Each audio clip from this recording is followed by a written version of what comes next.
Reka ndabaha ikaze muri izi apudeti zigezweho kuri iki gicamunsi, mwebwe mwese muri ko mwumviriza ibiganiro n'amakuru byacu muhereye hirya no hino ku migabane y'amakungu yakorewe abahereye mu karere k'ibiyaga binini, kandi namwe muhereye mu gihugu cyacu cyiza c'Uburundi makomine agiye atandukanye. Turi ku igenekerezo rya mbere rusoma 2024, tukaba tugarukanye amakuru atusobanurira yatojwe n'abamenyeshamakuru bacu baherereye hirya no hino, cane cane nk'aho mwaje gufyonda sabone kutarabikora amanuka munsi y'ivideo uracubona ijambo sabone ufyonde ko uracubona akazogera nyene ko amatuje turabana amakuru tukugezaho kuri imbonesha kure imwe rudende mugabo ibagezaho amakuru yizewe. Ndabakengurukiye cyane rero kuri mwe mwese mwaje gufyonda sabone ku batarabikora, ndagira ngo akaniko karyo muyifyonde amatuje turabana muri update breaking news zigezweho ngaha mu gihugu c'u Burundi ndetse no mu buseruko bwa Repubulika Iharanira Demokarasi ya Kongo. Ni amakuru agezweho kandi mugabo utasanga ahandi usibye aho nyine kuri Burundi News Empire TV, ikaba yaraje yaratubereye igisubizo. Munyemerere twese cyane turebe ku ngingo amakuru yacu araza kwibandaho, ingingo z'ingenzi ziba zigize aya makuru yacu aba update ndetse aba agezweho ngaha mu gihugu c'u Burundi, dore ko naho hari kuvugwa byinshi muraza kumva muri aya makuru. Mu Burundi turaza kubabwira ko biri kuvugwa ko FDLR, abasirikare ba FDLR bitwaje intwaro ibigwanisho basheshekaye ngaha mu ishamba rya Kibira, bikaba biri kuvugwa ko bakiwe na General Prime Niyongabo. Ni amakuru n'ubundi agiye ateye ubwoba mugabo, ese FDLR iri gukora iki ngaha mu gihugu c'u Burundi? Ese iri gupanga iki? Ivi byose uravyumva muri aya makuru mugabo, turabikugezaho ku buryo burambuye cane ko bikomeye ngaha mu gihugu c'u Burundi. Bamwe batangiye kuvuga ko ari intambara igiye gutangura hagati y'igihugu c'u Burundi ndetse n'igihugu c'u Rwanda.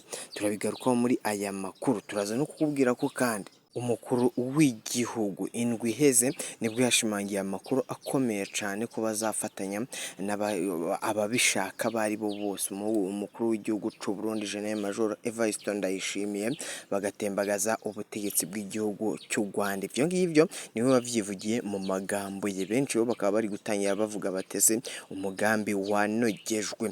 Turaza kukubwira ko Ubufaransa mugabo buri gukorana mu buryo bw'ibanga rikomeye cyane n'ubutegetsi bwa Kinshasa. Ivyo byose uravyumva muri ayo makuru, ndetse turanaza kukubwira byinshi ku migwano iri kubera mu buseruko bwa Repubulika Iharanira Demokarasi ya Kongo.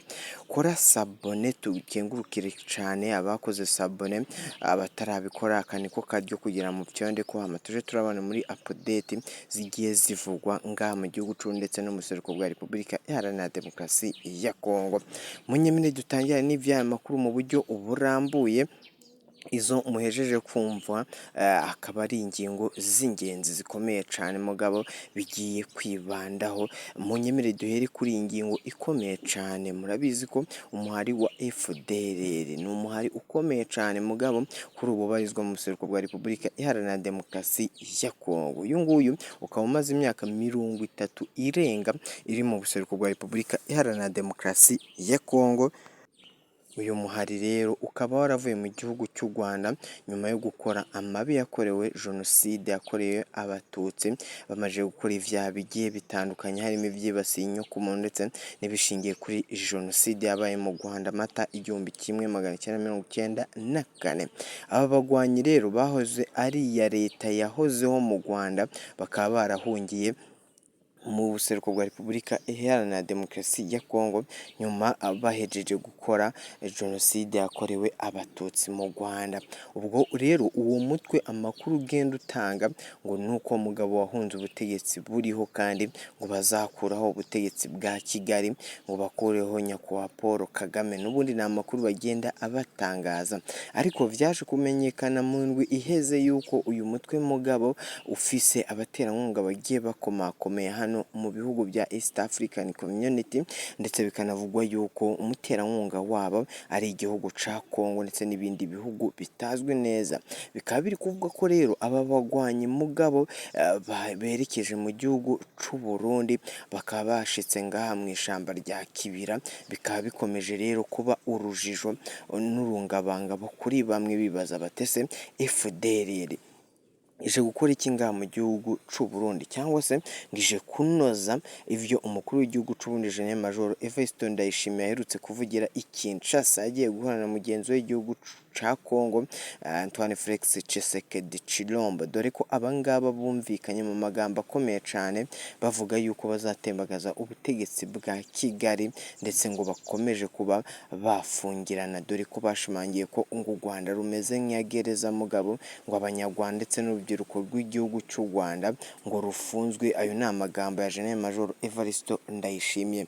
Gen Major Evariste Ndayishimiye akomeje kugenda yerekana ko ari ku ruhande rw'ubutegetsi bwa Kinshasa, ndetse anavuga yuko azafatanya n'abandi bafatanyabikorwa bashaka gutembagaza ubutegetsi bw'u Rwanda kuba bakuraho umukuru w'igihugu cy'u Rwanda Gen Major Evariste Ndayishimiye. Akaba avuga ayo majambo agiye akomeye cyane mugabo, akaba bamwe banavuga ko ari integuza ikomeye cyane yo kuba bazagaba ibitero ku gihugu cy'u Rwanda.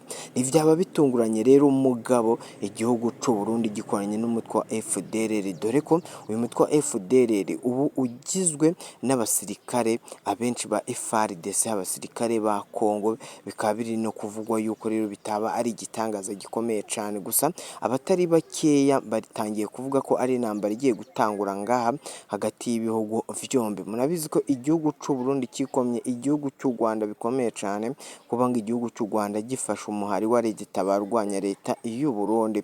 Ibi ngibi byahise bituma ubutegetsi bwa Gitega bufunga imipaka ihuza iki gihugu kibanye cy'u Rwanda n'igihugu cy'u Burundi. Bikaba bivugwa yuko rero ari impamvu zigiye zitandukanye za politike, ariko bikomeza kugenda bivugwa mu makuru akomeye cyane, ndetse n'amasoko yacu y'ibanga bayatahuje ivy'aya makuru, ndetse n'andi makuru abahejeje kudushikira. Nuko biri kuvuga ko ubutegetsi bw'u Burundi mugabo harimo na General Prime Niyongabo urongoye igisirikare c'u Burundi, akaba yakiye bikomeye cyane aba bagwanyi hano mu ishamba rya Kibira, ndetse bakaba bakijwe akarasisi gakomeye cyane n'ingabo z'u Burundi. Abasirikare b'abarundi rero bakaba bakiye abangaba, bikaba biri kuvugwa yuko rero bakiye izi ngabo za FDLR. Gusa bikomeza gutera ubwoba bukomeye cyane mugabo, bakomeza kuvuga batese iki ni igiki, ibi ni ibiki bije ngaha mu gihugu c'u Burundi. Ni amakuru rero agenda avugwa ngaha mu gihugu c'u Burundi.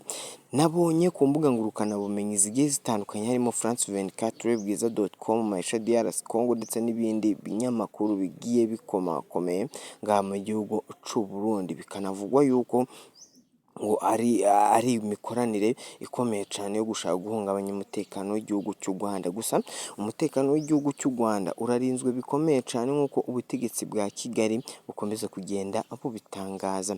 Ni igihe Excellence Paul Kagame umukuru w'igihugu cy'u Rwanda yashimangiye amakuru akomeye cyane, avuga ko imipaka y'igihugu cy'u Rwanda ifise umutekano, kandi nubwo hari benshi bashaka guhungabanya umutekano w'igihugu ngabo bitazabagwa neza, ariko yongeyeho ko babizi ko bitabagwa neza mugabo, dore ko yavuze ko igisirikare cy'u Rwanda gikomeye, kandi no guhungabanya igihugu cy'u Rwanda bitazapfa kuborohera abari bo bose, abansi n'abafatanya n'abanzi kuba bahungabanya umutekano w'igihugu cy'u Rwanda. Si rimwe si kabiri biri kuvugwa ko umutwe wa FDLR wagabye ibitero ku gihugu cy'u Rwanda, ndetse hariya Rubavu rwose bikaba byanamenyekane ko uyu mutwe wa FDLR n'ubundi wakomeje kugaba ibitero hano ku gihugu cy'u Rwanda bashaka kuba bahungabanya umutekano w'igihugu cy'u Rwanda, ariko bikarangira u Rwanda rwihagazeho. Twanyarukiye ku mipaka bikomeye cyane. Iyi mipaka mugabo vyakomeje kugaragara ko abasirikari b'i Burundi ndetse n'abasirikari b'u Rwanda bose bifoye mugabo nkaho biteguye imigwano. Nta mafoto ndetse naho twahigereye mugabo imipaka irarinzwe cyane mugabo, abasoda b'abarundi nabo bahagaze bwuma. Bikaba biri kuvuga kuvuga ko rero aba basoda ngo baraca bafatanya n'ingabo za FDLR, ariko abasesenguzi mpuzamahanga mu bya politike ndetse n'abakurikiranira hafi iyi migwano ndetse n'ibi ngibi n'aya makimbirane akomeza kuzamuka hagati y'igihugu cy'u Rwanda ndetse n'ic'u Burundi, bagakomeza kuvuga ko atari byiza mugabo, dore ko vyahungabanyije ubukungu bw'ibihugu vyombi, dore ko bavuga yuko kuba ubutegetsi bw'u Burundi, ubutegetsi bwa Gitega bwarafashe umwanzuro wo gufunga uyu mupaka w'igihugu kibanyi cy'u Rwanda ari amarorerwa akomeye cyane, kandi mugabo igihugu cy'u Rwanda ndetse n'igihugu cy'u Burundi mu minsi yaheze byari bibanye neza, kandi bikomeje kubaka ubumwe ndetse n'imihahirane hagati y'ibihugu vyombi n'abenegihugu b'ibihugu vyombi bahahirana, mugabo kwambuka imipaka ari urujya n'uruza rwa buri munsi. Ariko kuva imipaka yafungwa mugabo ahubwo hegerejwe ibisasu bikomeye cyane, bamwe rero bakaba baratangiye gushimangira ko umwanya ku mwanya umuriro uzaka hagati y'igihugu cy'u Rwanda ndetse n'iki Burundi, bikanavugwa yuko rero hazaca uwambaye, dore ko ubutegetsi bwa Kinshasa n'ubutegetsi bwa Gitega bikomeje gukorana imikoranire ikomeye cyane mu bya gisirikare. Munyemerere twihuse cyane mugabo, nubwo aya makimbirane ari kuba ngaha hagati y'ibi bihugu vyombi, dore ko abenegihugu b'ibihugu vyombi bagerageje kuganira na Burundi News Empire TV, bavuga yuko ibi ngibi bihangayikishije abenegihugu b'ibihugu vyombi, bakanavuga yuko ari amakimbirane akomeye cyane mugabo ashobora kuzabyara ikibi ndetse ikabyara intambara ngaha mu gihugu c'u Burundi ndetse no muri iki gihugu cy'u Rwanda. Ibi ngibi rero bagakomeza kuvuga ko ibi ngibi bibangamiye abanyagihugu b'u Burundi ndetse n'abaturarwanda, bakanavuga yuko kuva imihahirane yahagarara ubuzima bwabo bwagabanyutseho, bivanye n'uko hari n'abacuruzi bacuruza amabutike baranguraga hano mu gihugu cy'u Burundi ndetse n'abandi bo mu gihugu cy'u Burundi bakarangura ngaha mu gihugu cy'u Rwanda, mugabo ubona ko ari imibanire inejeje, ariko kuva hafunguye imipaka ibintu vyarushijeho kuba rudubi ndetse no kutumvikana kw'ibi bihugu bikomeza kugenda byiyongera umwanya ku mwanya. Imibare iragaragaza ko rero amakimbirane hano mu gihugu cy'u Rwanda ndetse n'igihugu cy'u Burundi ndetse n'igihugu ca Kongo akomeje kwiyongera, kandi uko aya makimbirane akomeza kwiyongera mugabo ngo niko ashobora kuvyara ibyago bikomeye cyane kuri abaturage b'igihugu cy'u Burundi ndetse n'igihugu cy'u Rwanda. Munyemerere twihuse cyane tujye mu buseruko bwa Repubulika Iharanira Demokarasi ya Kongo, naho hari kuvugwa amakuru atari meza mugabo, dore ko biri kuvugwa yuko ahangaha igihugu cy'u Bufaransa kiyobowe na Emmanuel Macron kiri gukorana vya hafi n'ingabo za Kongo mu kurwanya umuhari wa M23. Igitangaje ni uburyo Macron, perezida w'igihugu cy'u Bufaransa, n'ubundi akomeza kugenda abwira mugenzi w'igihugu ca Kongo avuga ko ngo bagomba gushaka inzira ya diplomasi, mugabo ariko agaca inyuma agafasha nyicuba General Major Christian Chiwewe ndetse n'abandi bajenerali bagiye batandukanye ndetse n'ubutegetsi bwa Kinshasa muri rusange. Ibi ngibi rero bavuga yuko Ubufaransa bukomeje kwivanga mu bibazo bikomeye cyane mugabo vya Kinshasa ndetse n'ibindi bibazo biri mu buseruko bwa Repubulika Iharanira Demokarasi ya Kongo. Gusa ku makuru dufise ngaha, umukuru w'igihugu ca Kongo Antoine Felix Tshisekedi yakunze kugenda agaragariza Ubufaransa n'iminsi iheze, yarakomeje abigaragaza avuga yuko akomeje kubuzwa amahoro n'igihugu cy'u Rwanda, ngo aricyo kiri mu buseruko bwa Repubulika Iharanira Demokarasi ya Kongo, dore ko uyu mugabo Antoine Felix Tshisekedi akomeza n'ubundi kugenda abigaragaza ndetse anavuga yuko ashize n'amanga, akavuga yuko ngo ari igihugu kibanyi cy'u Rwanda gikomeje kuba cyamubuza amahoro. agakomeza gushimangira amakuru akomeye cyane mugabo avuga yuko ngo ubutegetsi bwa Kigali bukomeje kuba bwamubuza amahoro, ariko ku mugaragaro ndetse n'imvugo yeruye Emmanuel Macron perezida w'igihugu cy'Ubufaransa akomeza kugenda agaragaza amakuru akomeye cyane ngo avuga yuko igihugu cy'u Rwanda ngo n'igihugu cya Congo byakagombye kuba byakwiyongera mu nzira ya diplomasi ndetse no kuba byakomeza gushira hamwe mugabo nubwo abasaba ibi ngibi ariko hakaba hari n'andi makuru yaturutse mu masoko yacu y'ibanga bivugwa ko igihugu cy'Ubufaransa gikomeje gufatanya n'ubutegetsi bwa Kinshasa mu buryo bw'ibanga rikomeye cyane mugabo nubwo ibi ngibi bivugwa ndetse na Macron akunze kwerekana ko adafatanyije na mugenzi w'igihugu cya Congo, ibi ngibi ariko abanyepolitike ndetse n'abasenguzi muri politike ndetse n'abakurikiranira hafi iyi migwano iri mu buseruko bwa Repubulika Iharanira Demokarasi ya Congo bakomeza kugenda bagaragaza amakuru akomeye cyane bavuga bati Ubufaransa ni igihugu gikomeye cyane kandi kitakwirengagiza gufatanya na Antoine Felix Tshisekedi ku nyungu zabo bwite.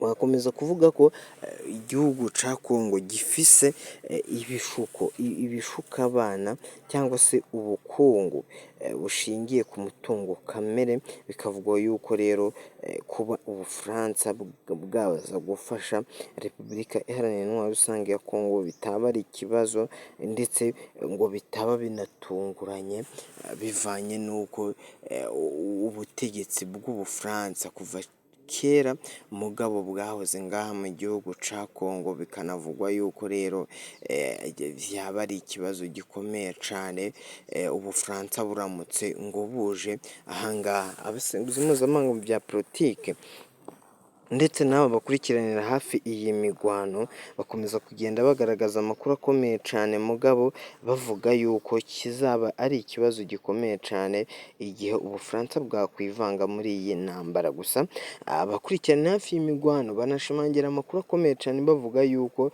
atakabuza n'ubundi Ubufaransa buri muri Congo mu buryo bukomeye cyane ndetse n'inkunga, dore ko hari n'amakuru ari kuvuga ko hari intwaro zageze mu buseruko bwa Repubulika Iharanira Demokarasi ya Congo zivuye mu Bufaransa.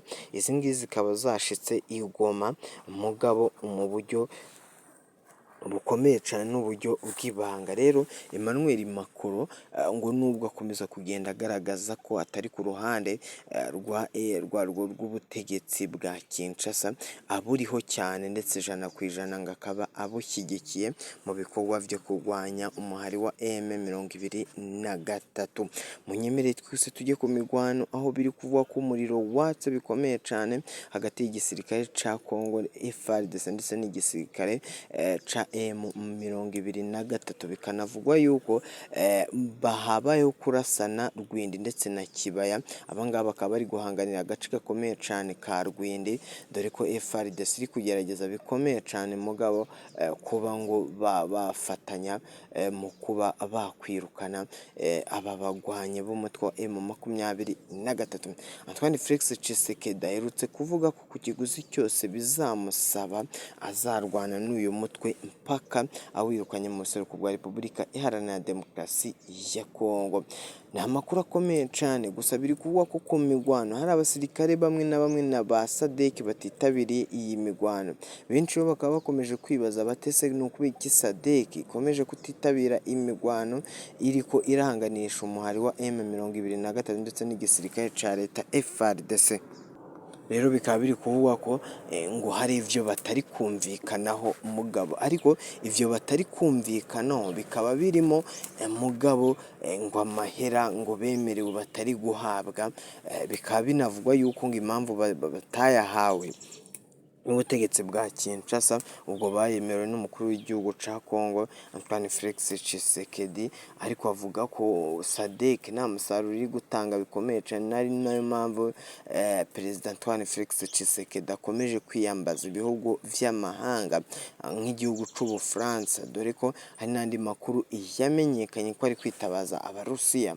Ariko benshi bakavuga batese NATO izahurira n'igihugu cy'Uburusiya. Bahuriye hano si vyavyara ahubwo intambara ikomeye cyane hano muri Afurika y'ubuseruko. Benshi rero bakaba bakomeje kugenda bibaza ku byo Antoine Felix Tshisekedi ari gukora, dore ko yemeye ku mugaragaro ko azatera igihugu cy'u Rwanda ndetse agakuraho ubutegetsi bw'u Rwanda mu mwanya mutoya cyane, dore ko yanashimangiye ko igisirikare cye FARDC ubu ngo ari igisirikare cya munani muri Afurika gikomeye cyane, ariko kikaba ngo cyarananiwe kuba ngo cyatsinda umuhari wa M23. Ni amakuru rero n'abakomeje kumunenga bakomeje kugenda bagaragaza bavuga ko Antoine Felix Tshisekedi politike abakina ari politike yuzuyemo imikino n'ububeshi bukabije, ngaha abesha abakongomani. Rero bakaba banzura ko bakomeje guhuma amaso abakongomani bivanye n'uko iyi migwano n'ubundi iri kwangiza byinshi mu buseruko bwa Repubulika Iharanira Demokarasi ya Kongo, n'abatari bakeya bakomeje kuvanwa mu vyabo n'intambara. Mwakoze kuba natwe mu makuru yaragizweho muri iki camunsi, tubifurije ishya n'ihirwe. Ciao ciao.